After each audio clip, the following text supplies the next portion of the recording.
कार्यक्रम के पुण्यार्जक है प्रबंधकारी कार्यकारिणी एवं ट्रस्ट समिति, रजत मंदिर निर्माण कमेटी, निकटवर्ती जैन समाज, श्री दिगंबर जैन अतिशय क्षेत्र बंधा, जिला टीकमगढ़, मध्य प्रदेश। के भाव आते हैं, उनसे हम कैसे बचें, कृपया मार्गदर्शन करने की कृपा करें। किसी भी चीज के बचने के दो तरीके, प्रीति और भय, लोभ और भय। इन दो के अलावा व्यक्ति स्वभाव से तो बहुत कम पाप से बचते हैं। ये कह दिया जाए कि ये मेरा स्वभाव नहीं है, ये बात समझ में नहीं आती। ये तेरा विभाव है, समझ में नहीं आती। किसी भूखे से कहो कि रोटी में सुख नहीं है, वो कहता महाराज जी हमें आपकी समझ में नहीं आती, उपवास में सुख है। अभी उल्टी बात है ना, सारी दुनिया कहती है रोटी खाने के बाद सुख मिलता है और हम कहें उपवास में सुख है। ठंड पड़ रही है तो सबको मालूम है कि रजाई मिल जाए तो सुख है, और हम कह रहे हैं कि नहीं नदी किनारे बैठ जाओ तो सुख है। कौन मानेगा? प्रत्यक्ष बाधित हो रहा है। इसलिए स्वभाव मान करके तो बहुत कम लोग कसाय को जीत पाते हैं। दो चीजें, भय और लोभ, ये दो चीजें ऐसी हैं जो हमें पाप से बचा सकते हैं। भय होना चाहिए, ये कृत्य किया तो इसका हर्ष क्या होगा, वो डर अपने मन में बैठाल दो। और यदि मैंने ये नहीं किया तो क्या लाभ मिलेगा, लोभ बैठाल दो। आज दुनिया में कितने लोग हैं जो इसलिए दूसरे का, दुश्मन का मर्डर नहीं कर पा रहे, कानून है, जेल है, कोर्ट कचहरी है। मन तो आ रहा है, गुस्सा तो आ रहा है कि मार डालूं, लेकिन वो धारा 302 और 302 धारा का वो जेल के दुख, वो देख करके व्यक्ति कांप जाता है। जैनियों को गुस्सा नहीं आता, सो बात मत समझना। जैनी गुस्सा तो बहुत जम के करता है, लेकिन वो प्रकट इसलिए नहीं करता कि वो जेल से डरता है, पुलिस की गालियों से डरता है, पुलिस की मार से डरता है। तो वो कहता है अपमान सहन कर लो, भाग जाओ, झगड़ा मत करो, क्योंकि सामने जेल दिखता है। तो भय बिन प्रीत, भय के बिना किसी चीज को जीतना अज्ञानी व्यक्ति बालक के समान है। उससे कहो रात्रि में मत खाओ, वो कहता क्यों नहीं खाऊं, भूख लगी है, वो मांग रहा है। तुरंत कह दो रात में खाएगा तो सींग निकलेंगे। अब वो सींग का नाम सुन के क्या हो गया, अब वो काम, नहीं नहीं खा ले, नहीं नहीं मैं नहीं खाऊंगा, सींग निकल आएंगे। ऐसे ये बालक बुद्धि होती है। जब कसाएं न जीती जाए तो एक भय बैठा लो। कार्तिकेय स्वामी ने कहा कि यदि तुम्हारा मन निर्मल नहीं हो रहा है तो ये मान के चलो कि यमराज तुम्हारी चोटी पकड़ के तलवार लेकर खड़ा है तुम्हारी गर्दन उतारने को। ध्यान करो कि मेरी चोटी यमराज ने पकड़ी है और तलवार लेकर मारने वाला है। देखो कैसे परिणाम नहीं सुधरते, अपने आप मुंह से निकलेगा नमो अरिहंताणो। जबलपुर आधार ताल से संजय मीना जैन की जिज्ञासा है, पूज्य गुरुवर के चरणों में नमोस्तु।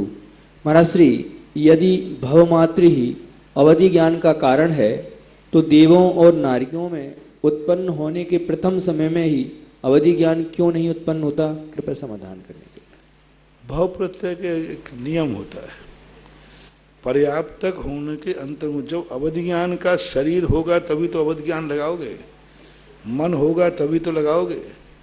इंद्रियां और मन की पूर्णता के बिना अवधि ज्ञान नहीं होता, क्योंकि अपर्याप्तक दशा में अवधि ज्ञान रह सकता है, लेकिन अवधि ज्ञान की उत्पत्ति नहीं हो सकती। रह सकता है यदि कोई अनुगामी जीव है तो अपर्याप्त दशा में भी सब में अवधि ज्ञान रहेगा, लेकिन उत्पत्ति होने का नियम है देवनारियों में, एक अंतर मुहूर्त के बाद ही, पर्याप्तक होने के एक अंतर मुहूर्त बाद ही अवधि ज्ञान उत्पत्ति होती है। ऐसा नियम है, योग्यता है। रानीपुर से खेमराज जैन की जिज्ञासा है।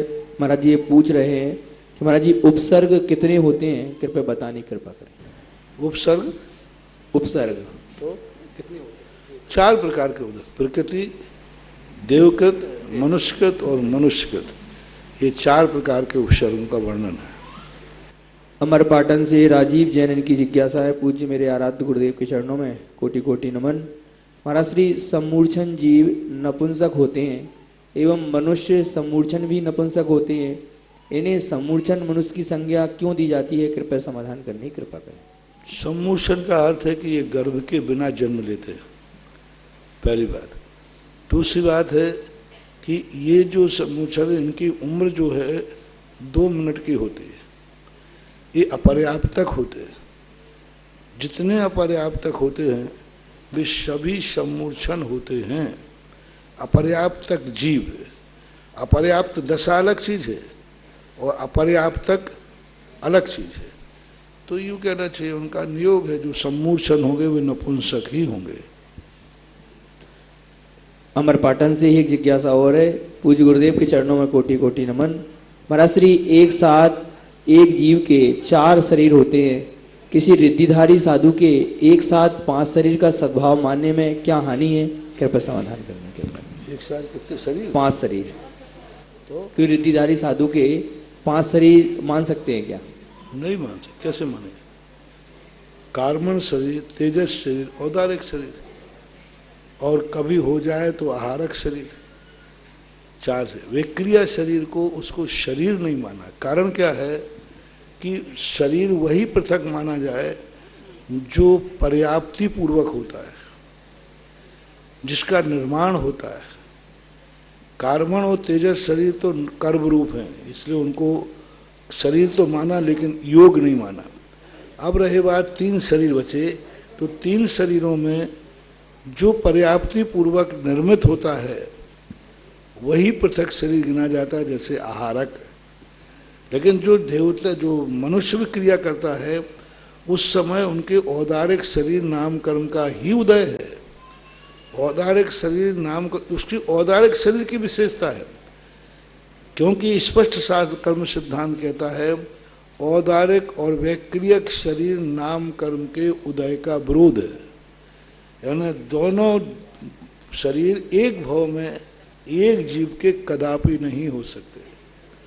तो अब ये नियम होने से वैक्रियक शरीर नहीं माना, विक्रिया मानी जाएगी, वैक्रियक शरीर नहीं। हालांकि कुछ टीकाकारों ने, कुछ लोगों ने वैक्रियक शरीर नाम दिया है चक्रवर्ती को और जो नृत्यधारी गुणराज हैं इनको। दूसरा कारण ये भी है कि इनकी अपृथक विक्रिया होती है। जो मुनिराज करेंगे तो जब औदारिक शरीर नहीं रहेगा तभी वो विक्रिया करेंगे, दोनों शरीर नहीं स्थापित कर सकते। इधर अपना शरीर बना के रखें, मुनि बने रहें, उधर विक्रिया करके चले जाएं तो विष्णु कुमार को तो बड़ा मजा आ जाता है। इधर भी अपने मुनिराज बना देते, एक विक्रिया निकाल के वहां भेज देते। नहीं, मूल शरीर को, मूल शरीर ही विक्रिया रूप परिणत होता है। अब दूसरा प्रश्न उठा सकते हो कि ये कानून चक्रवर्ती पर लागू नहीं होता। चक्रवर्ती मूल शरीर को बनाए हुए पृथक विक्रिया करता है, तो वह पृथक जो विक्रिया है वह विक्रियक शरीर नहीं, वो भी औदारिक शरीर है। और मात्र विक्रियक शरीर और किसी के लिए नहीं कर सकता। मात्र वो रानी के निमित्त से ही विक्रिया शरीर होता है। वो चाहें कि मैं हम विक्रिया शरीर से विधान कर रहे, विक्रिया शरीर से हम युद्ध पे जाएं, नहीं, मात्र रानी के निमित्त से ही विक्रिया करता है। अन्य किसी कार्यों में विक्रिया नहीं कर सकता। वो मूल शरीर से, सिंहासन पर विक्रिया नहीं बैठ सकती, सुदर्शन चक्र विक्रिया नहीं चला सकता। सुदर्शन चक्र, अक्षय निधियों को पास वैक्रियक शरीर नहीं जाए, मूल शरीर जाएगा। मंदिर में वैक्रियक शरीर से अभिषेक नहीं होगा, मूल शरीर से होगा। वैक्रियक शरीर से आहार दान नहीं होगा, मूल शरीर से आहार दान होगा। चक्रवर्ती अपने मूल शरीर से आहार देगा, मूल शरीर से अभिषेक पूजन करेगा, मूल शरीर से ही विधान आदि करेगा। ये कुछ ऐसे नियम हैं जिसमें 5 शरीर मानने का विरोध आता है। मेरे परम उपकारी गुरुवर के चरणों में तीव्र नमोस्तु नमोस्तु नमोस्तु। गुरुवर, मेरी जिज्ञासा यह है कि तीर्थंकर के वस्त्र एवं आभूषण स्वर्गों से आते हैं तो क्या वह वापस चले जाते हैं क्या? और हर काल में आने वाले तीर्थंकर के लिए नए नए वस्त्र आते हैं क्या? वह अनादि काल तक चलते हैं? अनादि रितन वापस जाने का उल्लेख तो नहीं मिला, लेकिन ये निश्चित है कि वहाँ से आते। पूज्यवर नेमीचंद महाराज ने त्रिलोक सार के अंदर सौधर्म मंदिर स्वर्ग में एक पिटारे का वर्णन किया है कि वहाँ एक पिटारा बना रखा हुआ मानस्तंभ जैसा, उस पिटारे से वस्त्रादिक आते, ऐसा उल्लेख, मात्र यह उल्लेख त्रिलोक सार में ही देखने को मिला और जाने के संबंध में नहीं मिला कि वह वापस भी जाते हैं या नहीं जाते। पंचकल्याणों को मैं तो वापस भेजते हैं, वो उतार लेते हैं, वो ऊपर से आते ना, उसमें वो रख देते हैं, वो उतार लेते हैं, तो अब कह नहीं सकते कहाँ जाते हैं और वो ले जाके क्या करेंगे, क्योंकि स्वर्ग में और तीर्थंकर कभी एक दूसरे का उतारा हुआ पहनते नहीं है और स्वर्ग में वहाँ ले जाके क्या करेंगे, क्योंकि वहाँ फटे पुराने कपड़ों की बरनी नहीं आती है, कांच के बर्तन नहीं आते, वहाँ चाहिए ही नहीं है, तो ले जाने का प्रसंग तो शायद नहीं बनना चाहिए, फिर भी कह नहीं सकते। मेरे आराध्य गुरुवर के चरणों में त्रिवार नमोस्तु नमोस्तु नमोस्तु। गुरुवर, अधोलोक में 7 पृथ्वी हैं, रत्न शर्करा वालुका आदि, उसके नीचे कलकला पृथ्वी है, पर उसे अष्टम पृथ्वी ना मानकर ईसत प्रागभार को अष्टम पृथ्वी क्यों माना गया है? क्योंकि पूरी पृथ्वी में जो 7 पृथ्वियां ही हैं नीचे, ऊपर एक 8 है। पृथ्वी का जीवों से बनी हुई जो पृथ्वी है वो 8 ही है। जो कलंकला पृथ्वी है उसको पृथ्वी नहीं कहा। कलंकला एक स्थान है जहाँ निगोदिया जीव रहते हैं, वो पृथ्वी मिट्टी जैसी ठोस नहीं है। पृथ्वी तो 7 ही होती हैं, 8वीं पृथ्वी को स्थान जो है वो कह दिया गया, लेकिन है नहीं, 8 ही मानना चाहिए। अगली जिज्ञासा के लिए बहन हर्षिता जैन शास्त्री प्रथम वर्ष, उसके पश्चात तैयार रहें भैया आर्जव जैन शास्त्री प्रथम वर्ष। नमोस्तु गुरुवर, मेरा प्रश्न यह है कि तीर्थंकर भगवान के समूह शरण में बहुत सारे गरदर आते हैं, लेकिन उनकी दिव्य ध्वनि सिर्फ मुख्य गरदर ही झेलते हैं, तो बाकी के अन्य गरदर क्या करते हैं? झेलते, सभी गणधर झेलते हैं। सभी गणधर की बराबर रिद्धियां होती हैं, बराबर शक्तियां होती हैं, लेकिन अब मुख्यता से प्रथम का उल्लेख कर दिया जाता है, लेकिन उसमें कोई अंतर नहीं। सभी प्रथम गणधर को मोक्ष हो जाए तो द्वितीय गणधर रहेगा। मुख्यता है, योग्यता तो सबकी बराबर है, सब बराबर झेलते हैं, सब बराबर सुनते हैं, सब बराबर ही उपदेश देते हैं। नमोस्तु गुरुवर। इसके बाद तैयार रहें भैया श्री सौरभ जैन शास्त्री प्रथम वर्ष। मेरी आराध्य गुरुवर के चरणों में बारंबार नमोस्तु नमोस्तु नमोस्तु। महाराज श्री, पर्याय और योनियों में क्या अंतर होता है और ये किस प्रकार से होती है? पर्याय और योनिया। पर्याय और योनिया, योनि, योनि योनि योनि। योनि एक जन्म लेने का स्थान, जहाँ पर जीव जन्म लेता है उस वातावरण को योनि कहते हैं। और पर्याय अलग है, पर्याय तो पुद्गल की भी होती है, पर्याय तो द्रव्य का स्वभाव है, वो पर्याय तो 24 घंटे प्रति समय निकलती रहती। पर्याय और योनि में बहुत अंतर है। यूँ कहना चाहिए, जब 9 कर्म की व्यवस्था बनती है तब इसको जन्म लेने का स्थान चुनना पड़ता है, उस स्थान विशेष को योनि कहते हैं। और पर्याय जो हैं प्रति समय स्वभाव विभाव पर्याय अनादि अनंत काल से निकलती रहती है। परमोपकारी पितृतुल्य परम पूज्य निर्यापक समण मुनिपुंगा 108 सुधा सागर जी महाराज के पावन पुनीत चरणारविंद में कोटि त्रिकालवार नमोस्तु नमोस्तु नमोस्तु। महाराज श्री, आप जो हम सबका जिज्ञासा समाधान कर रहे हैं, अगर यह जिज्ञासा समाधान ना करते तो हम सभी लोगों का क्या होता? मैं 4 पंक्तियों के माध्यम से बोलना चाहूँगा। जिज्ञासा करो बाबू।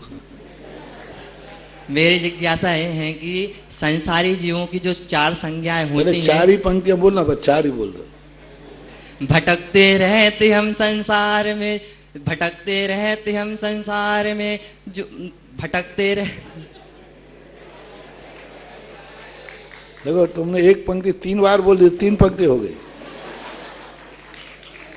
भटकते रहते हम संसार से निर्बद्ध न हो पाते, भटकते रहते हम संसार से निर्बद्ध न हो पाते, जो मुक्ति पथ बताने के लिए अरिहंत ना होते। कि अरिहंतों की वाणी भी पहुंच नहीं पाती हम तक, कि अरिहंतों की वाणी भी पहुंच नहीं पाती हम तक, जो समझाने के लिए सुधा सागर गुरुदेव ना होते, जो बतलाने के लिए सुधा सागर गुरुदेव ना होते। गुरुदेव मेरी जिज्ञासा है कि 12 पंक्ति बोल दी आप। जो संसारी जीवों की 4 संज्ञाएं होती हैं, क्या वह केवल भगवान की भी पाई जाती हैं? जो संसारी जीवों की 4 संज्ञाएं होती हैं, क्या वह केवली भगवान की भी पाई जाती है? नहीं, केवली संज्ञा की 4 संज्ञाओं में कोई भी संज्ञा नहीं होती, क्योंकि आहार संज्ञा 6ठे गुण स्थान तक होती है, भय संज्ञा 8वें गुण स्थान तक होती है, मैथुन संज्ञा 9वें गुण स्थान तक होती है, परिग्रह संज्ञा 10वें गुण स्थान तक होती है। ऐसा सिद्धांत का वचन है। नमोस्तु। और उसका मूल कारण है संज्ञाएं कसाय और 9 कसाय के उदय से होती है। तो 9वें गुण स्थान 10वें गुण स्थान के बाद कसाय ही नहीं है। जब कसाय और 9 कसाय नहीं है तो संज्ञाएं कहाँ से होंगी? ऐसा। नमोस्तु। मेरे परम आराध्य गुरुवर के चरणों में त्रिवार नमोस्तु नमोस्तु नमोस्तु। गुरुवर मेरी जिज्ञासा यह है कि जिनेंद्र भगवान के चरणों में 100 इंद्रों द्वारा नमस्कार किया जाता है। उनमें भवनात्रिक, वैमानिक, ज्योतिषी आदि होते हैं, मनुष्यों में चक्रवर्ती। उसी प्रकार त्रियंच का राजा शेर होता है, तो क्या शेर विशेष होता है या जो शेर की पर्याय में होता है वो सभी जिनेंद्र भगवान के दर्शन करते हैं? वहाँ पर एक संग्रह रूप में लिया, भवनालय 40, विद्रा होंस 32, कप्पा मर 24, चंदो सूरो नरो त्रियो। तो ये जो है संग्रह रूप में, वैमानिक के ठीक है 24 है, व्यंत्र उनके ठीक है, लेकिन ज्योतिष में समस्या चली जाएगी, क्योंकि असंख्यात सूर्य हैं और असंख्यात चंद्रमा, और प्रत्येक सूर्य चंद्रमा अपने आप में इंद्र और प्रतिंद्र है। चंद्रमा इंद्र है और सूर्य प्रतिंद्र है, और ये असंख्यात हैं। तो इनको सामूहिक रूप में बन करके एक गिनती में ले लिया। इसी प्रकार शेर सभी आएंगे, गिनती में ले लिया। मनुष्य चक्रवर्ती अधिकतम एक साथ 160 चक्रवर्ती हो, 170 चक्रवर्ती एक साथ हो सकते हैं, कोई बाधा नहीं। तो अब 170 हो जाएंगे तो सब नमस्कार करते सभी तीर्थंकरों को, तो संग्रह रूप में ग्रहण किया गया है, ऐसा मत। मम आराध्य गुरुवर के चरणों में त्रिवार कोटि सह नमोस्तु नमोस्तु नमोस्तु। गुरुवर मेरी जिज्ञासा है कि जो तंत्र मंत्र यंत्र विद्या होती है उसका साधारण मनुष्य पर क्या प्रभाव पड़ता है, और अगर कोई प्रभाव पड़ता है तो उसका निवारण कैसे होगा? क्योंकि इनके प्रभाव अच्छे प्रभाव भी हैं, बुरे प्रभाव भी हैं। यंत्र, मंत्र और तंत्र, ये तीनों विद्याओं का उल्लेख शास्त्रों में मिलता है। ये नुकसानदायक ही नहीं होती, फायदेमंद भी होती है। इनके माध्यम से बहुत सारी चीज़ों की सिद्धि होती है, उपलब्धियां होती हैं। तो निवारण तो बुरे मंत्रों का, बुरे तंत्रों का, बुरे यंत्रों का किया जाता है। अब इनका निवारण करने का एक ही तरीका है, बुरे मंत्र यदि हैं तो हमारा मंत्र जो है ताकतवान होना चाहिए, ताकतवान होना चाहिए। जैसे नमोकार मंत्र है, अब जो नमोकार मंत्र पढ़ रहा है, संसार का कोई मंत्र उस समय प्रभावकारी नहीं हो सकता जब तक तुम नमोकार मंत्र पढ़ रहे हो। इसका प्रमाण है शास्त्रों में कि एक शुभम चक्रवर्ती हुआ, वो संकट आने पर नमोकार मंत्र पढ़ने लगा। भय से पढ़ रहा था, डर के पढ़ रहा था, तो भी देवता उसे छू नहीं पाया। देवता मारने को तैयार है, लेकिन उसने देखा ये तो नमोकार मंत्र पढ़ रहा है। नमोकार मंत्र पढ़ते समय देवता छू भी नहीं पाया उस चक्रवर्ती। उसने क्या करूं, जब तक ये नमोकार मंत्र पढ़ना बंद नहीं करेगा तब तक मैं इसे मार नहीं सकूंगा। तो उसने झूठा प्रपंच रख करके नमोकार मंत्र पर पैर रख दो, वांछना बंद करो, बच जाओगे। जैसे उसने बचना बंद किया, पैर रखा, देव कहता मूर्ख, इसी नमोकार मंत्र के कारण तो मैं तुझे छू नहीं पा रहा था। इससे सिद्ध है कि बिना मन के, डर के, भय से, लोभ से कैसा भी नमोकार मंत्र जिस समय चल रहा है, उस समय दुनिया की कोई ताकत कुछ भी नहीं बिगाड़ सकती। लोग दुनिया में भटकते रहते हैं मंत्रों के प्रभाव। क्या है इसका प्रभाव?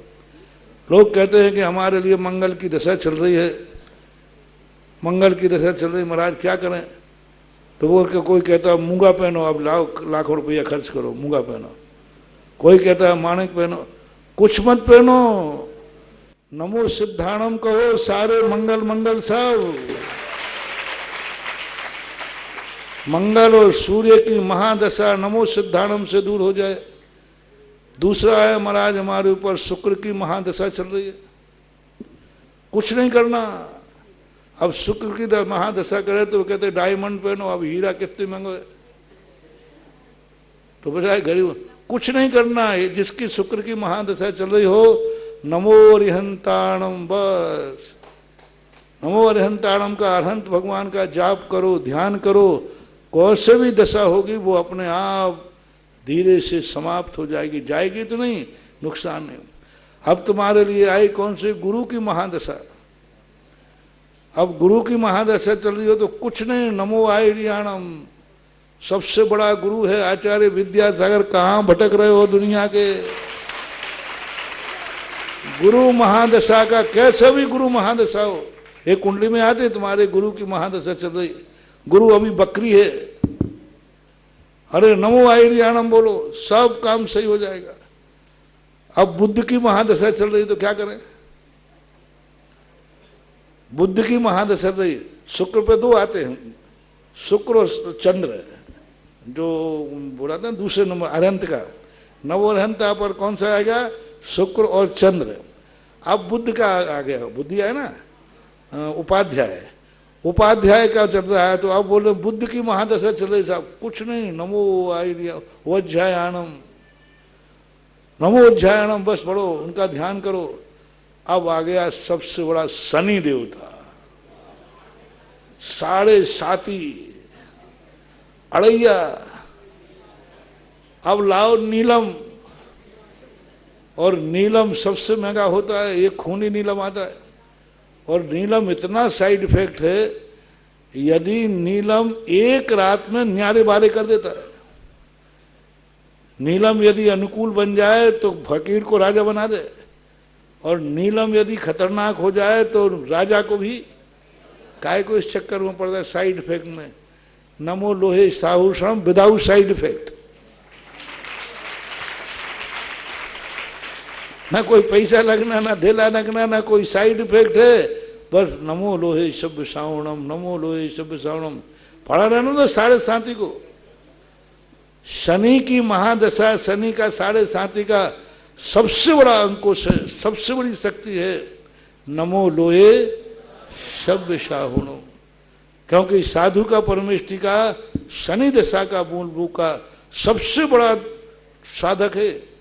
शनि दशा के संबंध में कैसे भी तुम्हारे पास विकृति भर दी हो, आप नमो लोहे शब्द श्रावणम, किसी एक साधु को आप बना लो, नमो लोहे साहु करके उन महाराज का ध्यान करो, उनसे आशीर्वाद प्राप्त करो, उनका चिंतन करो, अपने आप वो साढ़े साथी ऐसे निकल जाएगा तुम्हें पता ही नहीं चलेगा। इसलिए पंच नमोकार मंत्र समस्त ग्रहों की शांति का सबसे बड़ा मंत्र है, समस्त ग्रहों की शांति के लिए। जितना ज्योतिष मंडल है सब में नमोकार मंत्र में पूरी ताकत है। ऐसा तो इस प्रकार के मंत्र तंत्रों के प्रभाव पड़े तो नमोकार मंत्र सब मंत्रों का राजा है।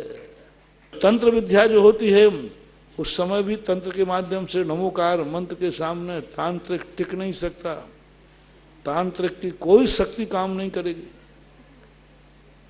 एक बार एक जादूगर आया, महाराष्ट्र में थे, सन 1981 की घटना है, चातुर्मास के बाद आ रहे थे, कोई फा पे नाम पड़ता, पांडु ना कोई ऐसा फा, हाँ, वहां पर रात में एक जादूगर, जादू दिखाते ना विद्या भंगर, तो उसने कहा था हमारे महाराज के सामने दिखाओ।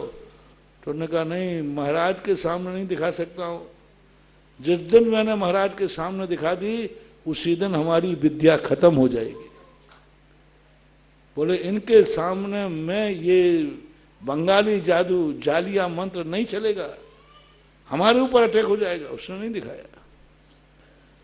तो सबसे बड़ी शक्ति जैनियों के लिए चाहे मंत्र हो, चाहे तंत्र हो, चाहे यंत्र हो, सब रोगों की एक दवा पंच नमोकार मंत्र।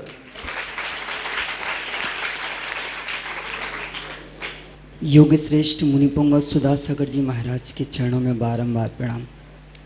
महाराज जी, मेरी जिज्ञासा यह है कि जो हमारा जैन धर्म है वह विश्व पूज्य होकर भी इतना सीमित क्यों रह गया।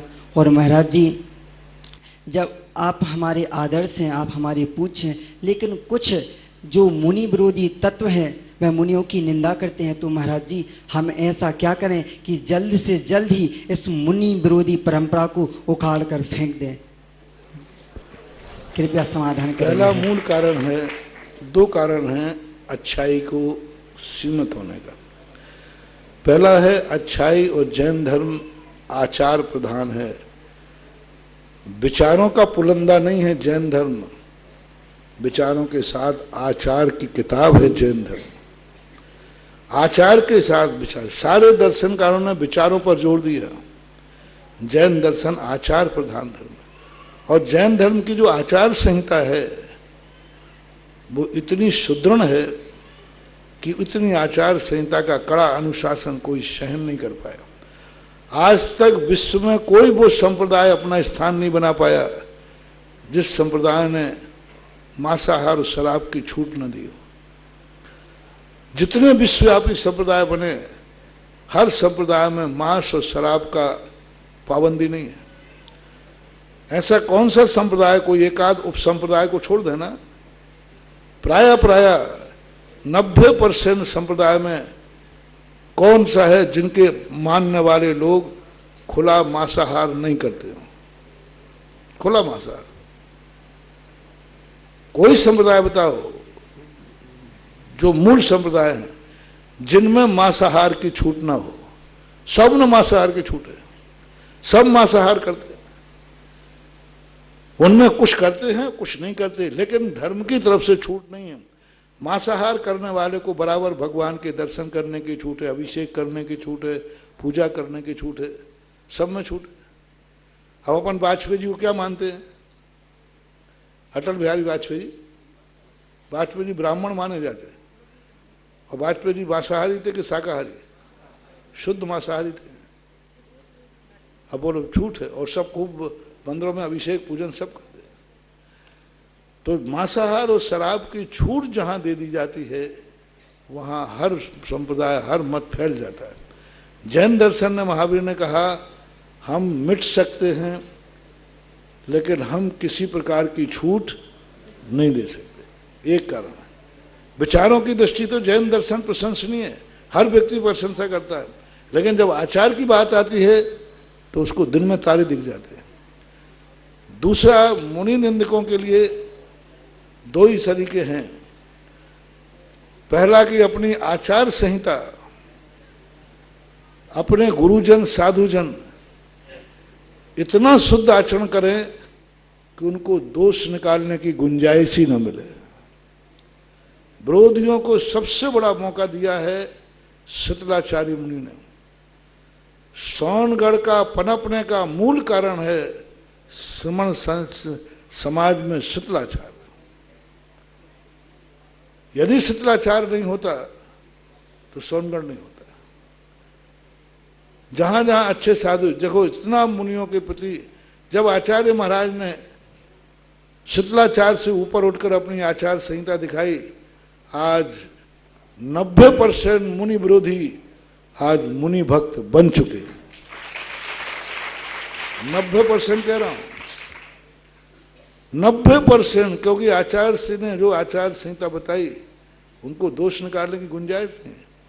लोग जब कहते हैं पंचम काल में मुनि ने थे, फलाना मुनि ऐसा कर रहा है, फलाना मुनि ऐसे कर रहा है, तो सभा में से कोई खड़ा होता है, आचार्य विद्यासागर महाराज में क्या दोष है? तो अब इन पे उत्तर नहीं बनता। जब से आचार्य विद्यासागर महाराज आए, सभाओं में मुनि निंदा बंद हो गई। नहीं तो प्रवचन सभाओं में जम के मुनि निंदा होती थी, और ऐसा एक पंडित नहीं था जो अपने प्रश्नों में कहा फलाना मुनि वहां गए थे, ऐसा कर रहा था, ऐसा कर रहा था। देखो इसलिए, लेकिन आचार्य श्री महाराज ने ऐसा कार्य किया कि आज प्रवचनों में खुली मंचों पर निंदा नहीं, और करे तो फिर वो वहां से रेलवे स्टेशन में बैठ के नहीं आ सकता, भाग के आएगा। दूसरा कारण है कि जब से श्रमण संस्कृति संस्थान के बच्चे विद्वान स्नातक प्रवचन करने जाने लगे हैं, तब से जनता में उनकी सबकी घिग्गी बंद हो गई। जहां जिस नगर में श्रमण संस्कृति संस्थान का बच्चा प्रवचन करने जाता है, यदि वहां किसी मंदिर में कंजाइस्ट का प्रवचन है तो वो माइक बंद करके प्रवचन देता है चुपचाप कि भैया बाजू में श्रमण संस्कृति संस्थान। तो इनके जवाब के ये तरीके होते हैं। और फिर तीसरा तरीका वही है मुनि विरोधियों को जो विष्णु कुमार ने अपनाया था। फिर तो वही है, हाथों से नहीं। विष्णु कुमार मुनिराज ने मुनि विरोधियों को हाथों से नहीं छुआ, पैर रख करके इतने जोर से पैर रखा कि उसकी नाक चपटी हो गई और जमीन में धस गए। वो अंतिम शस्त्र है, वो विष्णु कुमार जैसा ताकतवान हो और इतने दुष्ट हों जो निर्दोष मुनियों को भी दोष निकालें, निर्दोषों को भी अत्याचार करें, फिर ऐसे मुनि विरोधियों के लिए फिर वो अंतिम शस्त्र है। मम पिता तुल्य पूज्य मुनिषी के चरणों में त्रिवार नमोस्तु नमोस्तु नमोस्तु।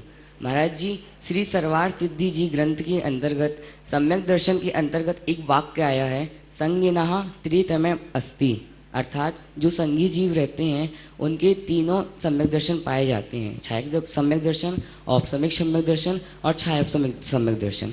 महाराज जी, मेरी जिज्ञासा यह है कि जो पंचेंद्री तिरंच संगी जीव रहते हैं उनकी भी ये तीनों सम्यक दर्शन पाए जाते हैं या नहीं पाए जाते?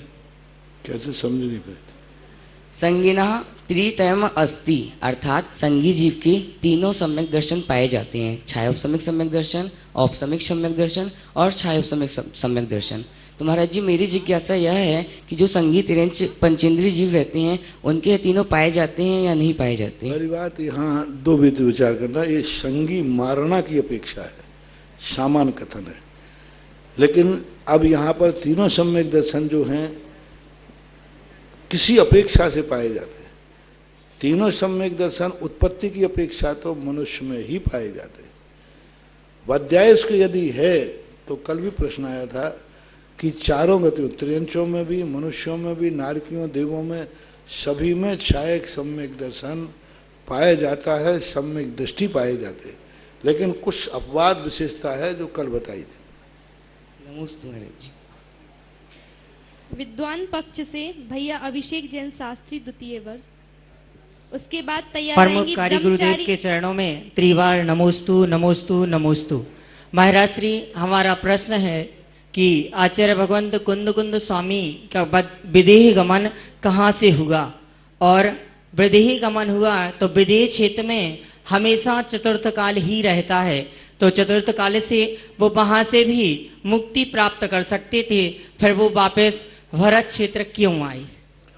पहली बात, ये क्यों वदंती है, कहीं ऐसा सत्यार्थ रूप से लिखा हुआ नहीं मिला। पूज्यवर जयसेन स्वामी ने श्री पंचास्ति काय की टीका में इसको क्यों वदंती करके उल्लेखित किया। एक दूसरी बात है, यदि मान लो वो गए हैं वहाँ पर तो मोक्ष इसलिए नहीं हो सकता क्योंकि मोक्ष वज्र सब नाराज संगननधारी को होता है, और उनका वज्र सब नाराज संगनन था नहीं, क्योंकि पंचम काल में अंतिम 3 संगनन होते हैं, इसलिए 3 संगननधारी को मोक्ष नहीं हो सकता, चाहे वो यहाँ हो चाहे चौथा काल हो। इसलिए मोक्ष होने का तो सवाल नहीं है।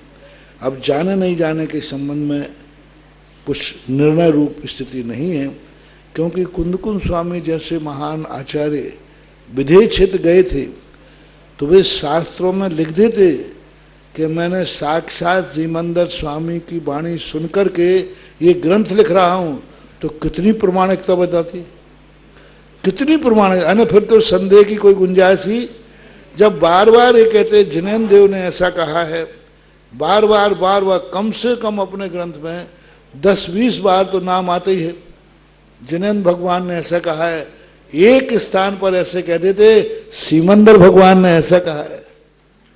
तो वो खुद नहीं लिख रहे हैं इस बात के लिए, और ऐसी बात नहीं कि ये लिखने में उनकी कोई मान बढ़ाई नहीं थी। जब वो कहते हैं जिनेन्द्र भगवान ने ऐसा कहा है, तो फिर सीमंदर का नाम लेने में कोई बाधा नहीं। और कुंदकुंद स्वामी जैसे भगवान का नाम छुपाते क्यों? सीमंदर भगवान से सुन के आए, उनका नाम क्यों छुपाते? तो उजागर करने में उनको और लाभ था, और अपन लोगों को भी लाभ था। इसलिए यह प्रश्न चिन्ह लगता है कि वो वहां गए हैं अथवा नहीं गए। महाराज श्री, अभी मैं तमिलनाडु पोन्नूर मलई गया था। पोन्नूर मलई से भी मानते हैं कि पोन्नूर मलई से उनका विदेह गमन हुआ, वहां उनकी स्टेचू भी बनाई है कि यहाँ से इस प्रकार विदेह गमन गए। गुफा भी बनी हुई है, और गुफा के सामने जहाँ चरण बने हैं। कभी क्या होता है, जिसका प्रांत, जिसके एरिया में क्षेत्र होता है, वो छोटी सी भी कहानी मिलती है तो उसको वो इतिहास बनाता है, क्योंकि उससे क्षेत्र की प्रसिद्धि होती है, प्रभावना होती है। लेकिन उनकी गुफा बनाने से मात्र से वो सत्य नहीं हो जाता, क्योंकि वो एक गुफा कब की बनी हुई है? क्या वहाँ शिलालेख है, प्राचीन शिलालेख है क्या उस समय का, कि यहाँ से भगवान महावीर कुंदकुंद स्वामी मोक्ष गए थे? ये शिलालेख तो अभी लगा दिया है, उस समय का कोई शिलालेख है क्या? नहीं है। नमस्ते महाराज। परम पूज्य जिन श्रुत रहस्य उद्घाटक निर्यापक श्रवण के चरणों में कोटि सह नमन।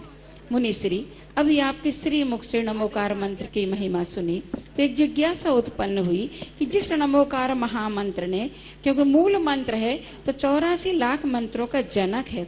जब नमोकार मंत्र में शुरुआत नमो अरिहंताणम से होती है, नमो शब्द से होती है, और जब सिद्ध भगवान दीक्षा लेते हैं तो नमः सिद्धिव्या कहते हैं। सिर्फ 2 जगह नमः आगे बोला जाता है, बाकी सारे मंत्रों में नमः लास्ट में आता है। तो ऐसा क्या रहस्य है दोनों मंत्रों? नमोकार मंत्र चूंकि उपासना मंत्र, जितने मंत्र होते हैं ये साधना मंत्र होते हैं। इनमें मुख्य रूप से उपासना का मंत्र, उपासना मंत्र में पहले समर्पण देखा जाता है। अरहंत है सो नमस्कार नहीं, नमस्कार करना है सो अरहंत चाहिए। अरहंत सामने आ गए इसलिए नमस्कार है, नहीं मुझे नमस्कार करना है इसलिए अरहंत चाहिए। महत्वता नमस्कार की है कि अरहंत की? नमस्कार। हमें नमस्कार करना है, हमें पूजा करना है, हमें भक्ति करना है, उपादान दृष्टि। नमोकार मंत्र वो उपादान प्रधानी है, निमित्त प्रधानी नहीं है। निमित्त प्रधानी में भगवान है इसलिए मैं नमोस्तु करता हूँ, नमोस्तु करना है इसलिए भगवान चाहिए। तो लोग किसमें महत्व ज्यादा आ रहा है? इसमें उपादान शक्ति। भगवान महाराज सामने हैं इसलिए नमोस्तु महाराज, और एक क्या, नमोस्तु करने के लिए मैं महाराज के पास जा रहा हूँ। भक्ति किसमें ज्यादा दिख रही है? नमोस्तु करने। नमोस्तु, मुझे नमोस्तु करना है इसलिए अरहंत चाहिए, मुझे नमोस्तु करना है इसलिए सिद्ध चाहिए। यानी पहले हमारा समर्पण, उपादान शक्ति हमारी जाग रही है, भक्ति करना है इसलिए आदिनाथ चाहिए। तो इस प्रकार के ये उपासना मंत्र कहलाता है। उपासना मंत्र के कारण से नमस्कार पहले किया गया, बाकी सारे मंत्र जो हैं उपासना मंत्र नहीं साधना मंत्र हैं, इसलिए उसमें नमः अंत में इसलिए लगा दिया गया। नमः लगाते ही वह मंत्र अपने आप में साइड इफेक्ट से रहित हो जाता है। तो नमः सिद्धिव्या कहा? नमः सिद्धिव्या कहते हैं, मतलब कि जाप तो ओम नमः सिद्धिव्या कहते। तीर्थंकर भगवान जब दीक्षा लेते हैं तो नमः सिद्धिव्या ही बोलते हैं। हाँ, तो नमः सिद्धिव्या, सिद्धिव्या नमः, उसके संबंध में लगे तो उसमें भी नमः बोल देते, समर्पण है। तो नमः बोलना अपने आप में इस बात का वाचक है। और किसी भी मंत्र में जब नमः लगा दिया जाता है तो वह मंत्र अपने आप में साइड इफेक्ट को झेलने की शक्ति रखता है। उसमें भूल चूकें माफ हो जाती हैं, क्योंकि हमने अपना समर्पण पहले ही दिखा दिया। अब एक जिज्ञासा और है समय सार ग्रंथ से। आज दोपहर की क्लास में आया था दिट्ठी स्वयं पिणाणम अकार्यम तय अवेदियम च। तो यहाँ अकर्तृत्व और अभोग तत्व। तो यहाँ जैसे दर्शन उपयोग है तो दर्शन उपयोग अवेदक है और अकर्तृत्व है, ऐसे ही ज्ञान को भी हमने कहा कि अकर्तृत्व है और अवेदक माने अभोक्ता है। तो यहाँ पर ये कहना चाह रहे कि ज्ञान को हम किस तरीके से अकर्ता और अभोक्ता बना सकते हैं और किस तरीके से होता है, जिज्ञासा का सवाल। दर्शन शब्द जैसे मात्र जानता है, ना जानता है, ना तो वो कुछ करता है और ना वेदन करता है, उसको वेदन भी नहीं होता कि ये क्या चीज है, बिल्कुल सही, बस है इसका वेदन होता है, साक्षीभूत होता है। तो वहां ये कह रहे ऐसा ही ज्ञान साक्षीभूत हो जाए, ना तो जैसे केवल ज्ञान है, अब केवल ज्ञान मात्र साक्षी है, वो कुछ नहीं जानता कि दुनिया में क्या है, भेद नहीं जानता है, कुछ नहीं जानता, वो कहता बस दुनिया है, इससे ज्यादा वो कुछ नहीं जानता। इसलिए वहां निर्विकल्प की कोटि लाने के लिए कहा जैसे दर्शन है ऐसे ही ज्ञान आकार को होना चाहिए, अवेदक होना चाहिए, मां जाननहारा होना चाहिए। ऐसा तो साधक अवस्थाओं में अपन घटित कर सकते हैं, साधना की दृष्टि से, अभ्यास की दृष्टि से कर सकते हैं। हम कोई विकल्प नहीं करेंगे, जान रहा हूं सबको, लेकिन मैं राग द्वेष नहीं करूंगा, अभ्यास के रूप में, श्रद्धा के रूप में और शक्ति प्रमाण चर्या के रूप में। बहुत अच्छा, नमोस्तु महाराज। गुरुवर के चरणों में बारंबार नमोस्तु नमोस्तु। गुरुवर, त्रियंच गति, मनुष्य गति और देव गति में स्त्रियों के कौन कौन से ज्ञान होते हैं, एवं त्रियंच गति और मनुष्य गति में नपुंसकों के कौन कौन से ज्ञान होते हैं? त्रियंच और मनुष्य गति में आगम के अनुसार तीनों ज्ञानों का उल्लेख मिलता है, लेकिन उदाहरण नहीं मिलता। मनापर्य ज्ञान, अवधि ज्ञान और मति ज्ञान, शुद्ध ज्ञान और अवधि ज्ञान, लेकिन त्रियंचों में अवधि ज्ञान का कोई उल्लेख नहीं मिल रहा है। निषेध वाक्य नहीं है कि त्रियंचों में अवधि ज्ञान नहीं होता है, लेकिन कोई उदाहरण होता है, ऐसा कोई उदाहरण देखने में नहीं आया। कोई कहीं भी प्रथमान युग में भी उदाहरण, जाति स्मरण के तो उदाहरण हैं, लेकिन अवधि ज्ञान के उदाहरण नहीं है, लेकिन निषेध वाक्य भी नहीं है कि इनको ये तीन ज्ञान नहीं होते हैं। ऐसा राजेश शशि जैन इंदौर, उसके पश्चात तैयार रहें सुरेश दिवाकर जी इंदौर। मेरे आराध्य गुरु के चरणों में मेरा, मेरे परिवार का, समस्त विजयनगर इंदौर जैन समाज का नमोस्तु नमोस्तु नमोस्तु। महाराज जी, मेरा प्रश्न किसी का ये कहना है जो अपन चांदी की द्रव्य चढ़ाते हैं, लौंग, बादाम आदि, तो ये स्वाभाविक नहीं है, ऐसा आगम में आया है, हम तो चढ़ाते हैं, लेकिन सच क्या है? और एक और एक कि जो हम अच्छी अच्छी द्रव्य तीन लोग के नाथ को चढ़ाते हैं, तो कई लोगों का ये कहना रहता है ये तो माली के जाती है, तो इसका क्या आप जिज्ञासा का समाधान कीजिए। माली को जाते तो सीधे ही माली को चढ़ा दिया करो ना, खत्म, झगड़ा नहीं खत्म। तुच्छ बुद्धि कहलाती है। तुमने भगवान के निमित्त से चढ़ाया है, तुम्हें भगवान का उसने चढ़ाया, माली को नहीं। वो तो बेचारा चढ़ा हुआ उठा रहा है। चाय और चांदी सोने के बनाने में कोई बाधा नहीं, स्थापना निक्षेप है। चावल अक्षत नहीं है, चावल अक्षत नहीं है, ये स्थापना है। पुष्प चावल नहीं है, ये स्थापना है। रंगी हुई चिटक दीप नहीं है, स्थापना है। जो रंगी हुई चिटक है वो ही भोजन नहीं है, स्थापना है। आठों द्रव्य को एक प्रतीक माना गया है। जल कोई जन्म जरा मृत्यु विनाश का कोई कारण नहीं, स्थापना है। तो स्थापना से आठों द्रव्य हैं, तो उसमें सोने चांदी की बनाने में कोई बाधा नहीं। यदि आप ऐसा मानेंगे तो अष्ट द्रव्य में कहीं गजमूती नहीं आया। जल, चंदन, अक्षत, पुष्प, धूप, दीप, नई और फल। गजमूती फल में लूं क्या? बोलो, नहीं, फल तो है नहीं, लेकिन फिर भी गजमूती चढ़ते थे। तो ये स्थापना निक्षेप में कोई बाधा नहीं है। बस चढ़ाने के बाद उनका दोबारा उपयोग करने का लोभ नहीं करना, बस ये ध्यान रखना है। यदि उन्हीं लोग चाकोर सबको उठा के पुनः रख लेते हो तो इससे अच्छा वो सस्ती लोग भाई कम से कम छोड़ तो दोगे। ऐसे महंगी वस्तु मत चढ़ाओ जिसे पुनः लेने का भाव आवे। ऐसी वस्तु मत चढ़ाओ जिसमें बागवान के प्रति तुम्हारी दृष्टि आवे, ये बागवान को जाएगा, ऐसा भाव आ रहा हो तो बादामी चढ़ा दे भैया, कम से कम भला आदमी, वो उसका विकल्प तो नहीं आएगा।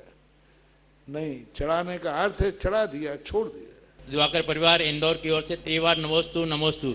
मेरी शंका समाधान ये है कि जब सामूहिक रूप से अभिषेक करते हैं तो क्या अभिषेक करते समय क्या व्यक्ति चरण छू सकता है? नहीं छूना चाहिए। जिस समय अभिषेक हो रहा हो उस समय उस मूर्ति का चरण नहीं छुए, यही सिद्ध है, क्योंकि आपके हाथ की गंदगी उस थाली में आ जाएगी जहां अभी भगवान जी विराजमान है। मेरे आराध्य गुरुदेव के चरणों में त्रिकाल बार नमोस्तु नमोस्तु नमोस्तु। महाराज श्री, हमारी शंका ये है, हम ऐसा क्या पूजा करें, क्या माला फेरें जिससे हमारे परिणामों में विशुद्धता बढ़े? अच्छे भाव रखो, अच्छे परिणाम रखो। मन विशुद्ध करने के लिए कोई अलग से मंत्र नहीं होता। विशुद्ध मन से जो भी मंत्र पेड़ो वो कार्यकारी होता है। मन को विशुद्ध करने के लिए मंत्र नहीं है, विशुद्ध मन से मंत्र फेरो। मुनिश्री के चरणों में मेरा बारंबार नमोस्तु नमोस्तु नमोस्तु। ये भगवान, मेरी ये जिज्ञासा है कि आदि व्याधि और उपाधि रहित रत्नात्रय रूप समाधि क्या होती है? आदि कहलाती है बीमारी, आदि कहलाती है एक प्रकार की वो बीमारी जो विकल्पात्मक होती है, द्वंद्वात्मक होती है। और व्याधि कहलाती है शारीरिक पीड़ा। मानसिक पीड़ा जो होती है, मानसिक जो व्याधि होती है वो आदि कहलाती है, और शारीरिक पीड़ा होती है वो व्याधि कहलाती है। और उपाधि कहलाती है जो शरीर और मन से बाहर नौकर्म वस्तुओं को जब ग्रहण किया जाता है तो उपाधि जो पर प्रत्यय रूप होती है, जो दूसरों के द्वारा दी जाती है, दूसरी वस्तु के द्वारा दी हुई वस्तु को ग्रहण किया जाता है, वह उपाधि कहलाता है। उपाधि के कई रूप होते हैं। उपाधि यानी परिग्रह भी है, उपाधि यानी पद भी है, उपाधि यानी विशेषण भी है, डॉक्टर की उपाधि आदि आदि।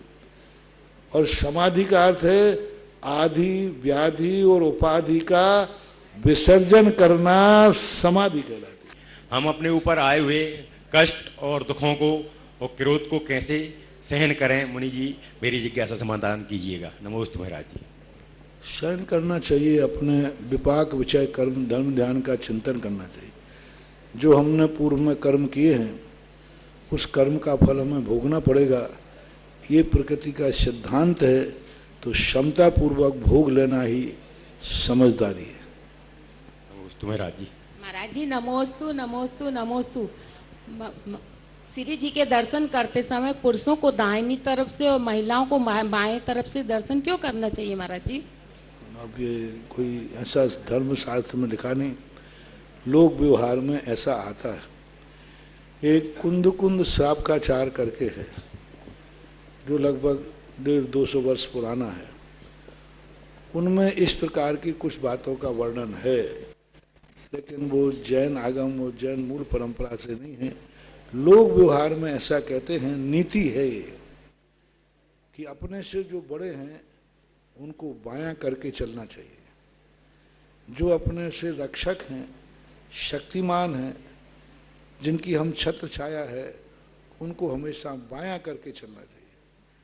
जैसे शिष्य को कहा गया, गुरु को अपने आप में बाएं रूप में, तुम गुरु के बाएं साइड रहो, गुरु के बाएं साइड आप बैठो, गुरु के बाएं साइड चलो।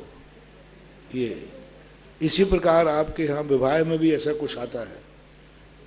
इस कार्यक्रम के पुण्यार्जक है प्रबंधकारी कार्यकारिणी एवं ट्रस्ट समिति, रजत मंदिर निर्माण कमेटी, निकटवर्ती जैन समाज, श्री दिगंबर जैन अतिशय क्षेत्र बंधई, जिला टीकमगढ़, मध्य प्रदेश।